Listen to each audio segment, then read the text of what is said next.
जी हां दोस्तों, शिंदे और फडणवीस को अरेस्ट कराने की साजिश की वो खौफनाक कहानी, स्टिंग, गवाह की धमकी पर खुल गया राज। स्वागत है आप सभी का। आप देख रहे हैं द राजनीति का विशेष सेगमेंट खबर और विश्लेषण। मैं हूं जबार खान। तो आखिर वो कौन थे जिन्होंने एकनाथ शिंदे और सीएम फडणवीस को गिरफ्तार कराने की कोशिश की? आखिर इन दोनों के गिरफ्तारी से किस किस्म का मकसद हासिल करना था और अब राज कैसे खुले? दोस्तों विस्तार से आपको बताते हैं। महाराष्ट्र की राजनीति और पुलिस तंत्र से जुड़ा एक बेहद गंभीर सनसनीखेज मामला सामने आया और इस मामले ने पूरे देश की राजनीति को एक अलग दशा और दिशा दिखाते हुए अलग तरीके की स्थिति उत्पन्न कर दी। दोस्तों, कथित तौर पर महाविकास आघाड़ी सरकार के कार्यकाल के दौरान वर्तमान मुख्यमंत्री देवेंद्र फडणवीस, उप मुख्यमंत्री एकनाथ शिंदे को कथित तौर पर झूठे मनगढ़ंत मामलों में फंसाने की साजिश रची गई। इस मामले में जांच के लिए राज्य के गृह विभाग ने विशेष जांच दल यानी कि एसआईटी का गठन किया था। गृह विभाग द्वारा गठित इस एसआईटी की कमान मुंबई पुलिस के joint commissioner law and order Satyanarayan Chaudhary को सौंपी गई। टीम में एसआरपीएफ के डीआईजी राजीव जैन, मुंबई पुलिस के डीसीपी नवनाथ ढावले, एसीपी आदिक राव पोल और इनके साथ में कुछ और लोग शामिल थे। एसआईटी को 30 दिन के भीतर अपनी रिपोर्ट राज्य सरकार को सौंपने के निर्देश दिए गए थे। दोस्तों, ये मामला उस वक्त चर्चा में आया था जब 2024 में विधान परिषद सदस्य परवीन दरोकर ने सदन में आरोप लगाया था कि एमवीए सरकार के दौरान राजनीतिक बदले की भावना से बड़े नेताओं को निशाना बनाने की कोशिश की गई। और इसके बाद व्यवसायी संजय पुनिया ने यह दावा किया कि उनके पास एक स्टिंग वीडियो मौजूद है। इस कथित वीडियो में मुंबई पुलिस के सेवानिवृत्त एसीपी सरदार पाटिल बातचीत करते नजर आ रहे हैं।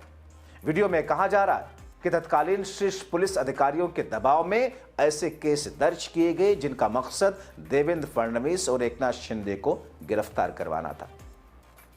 दोस्तों, ये पूरा विवाद तब और गहरा हुआ जब मुंबई के कुलाबा पुलिस स्टेशन और ठाणे नगर पुलिस स्टेशन में दर्ज एफआईआर को रद्द कराने के लिए तत्कालीन सरकारी वकील शेखर जगताप ने बॉम्बे हाईकोर्ट का रुख किया। इस याचिका के विरोध में शिकायतकर्ता संजय पुनिया ने अपने वकील रिजवान मर्चेंट के जरिए कोर्ट में हस्तक्षेप याचिका दायर कर दी और उसी दौरान यह वीडियो भी अदालत में पेश किया गया। वीडियो में यह दावा किया गया कि मामला राजनीतिक दबाव में दर्ज किया गया था और इसके पीछे का उद्देश्य विपक्षी नेताओं को कानूनी जाल में फंसाना था। दोस्तों, एसआईटी की जांच में यह सामने आया कि ठाणे नगर पुलिस थाने में 2016 में दर्ज एक पुराने मामले को दोबारा जांच के नाम पर कथित तौर पर साजिश रची गई और इस रिपोर्ट में तत्कालीन डीजीपी और मुंबई पुलिस आयुक्त रहे संजय पांडे, तत्कालीन उपायुक्त लक्ष्मीकांत पाटिल और एसीपी सरदार पाटिल के खिलाफ आपराधिक कार्रवाई की सिफारिश की गई। रिपोर्ट के मुताबिक चार्जशीट दाखिल हो जाने के बावजूद केस की पुनः जांच करवाएगी और इसी दौरान फडणवीस और शिंदे को आरोपी बनाने का दबाव डाला गया। एसआईटी कहती है कि कुछ मामलों में गवाहों पर बयान बदलने और नाम जोड़ने का दबाव भी बनाया गया। संजय पुनिया द्वारा दिए गए ऑडियो वीडियो क्लिप्स की जांच मुंबई के कलिना स्थित फॉरेंसिक लैब में कराएगी, जिसमें बातचीत की प्रमाणिकता की पुष्टि हुई। इसके अलावा सरकारी गाड़ी की लॉग बुक के कुछ पन्ने गायब मिलने के भी सबूतों से छेड़खानी की कोशिश माने गए। एसआईटी की रिपोर्ट अब राज्य सरकार को सौंप दी गई है। सूत्र बताते हैं कि रिपोर्ट के आधार पर संबंधित अधिकारियों के खिलाफ एफआईआर दर्ज होने, कानूनी कार्रवाई की संभावना है। दोस्तों, यह अजीब राजनीति है, बदले की राजनीति और न जाने किस किस तरह की राजनीति। आप देख लीजिए 2014 के बाद से देश में किस किस्म का माहौल है।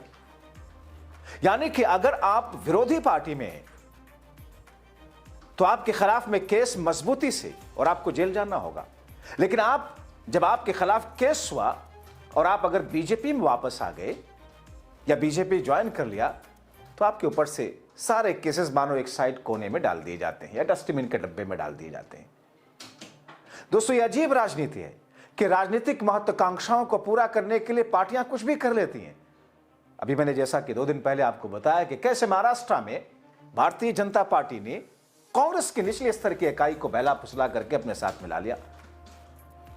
यह अजीब राजनीति है कि कांग्रेस मुक्त भारत का नारा लगाने वाली बीजेपी ने ठाणे के अंबरनाथ नगर परिषद में सीधे बीजेपी कांग्रेस गठबंधन से हाथ मिला लिया था।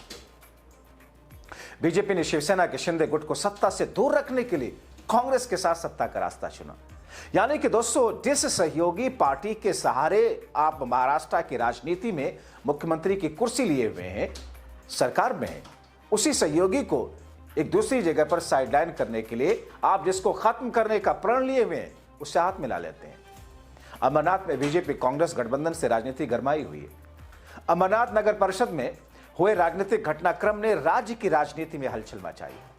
देश भर में कांग्रेस मुक्त भारत का नारा लगाने वाली बीजेपी ने अमरनाथ में सीधे कांग्रेस के साथ हाथ मिलाकर सत्ता का रास्ता चुना तो था, मगर उल्टा पड़ गया।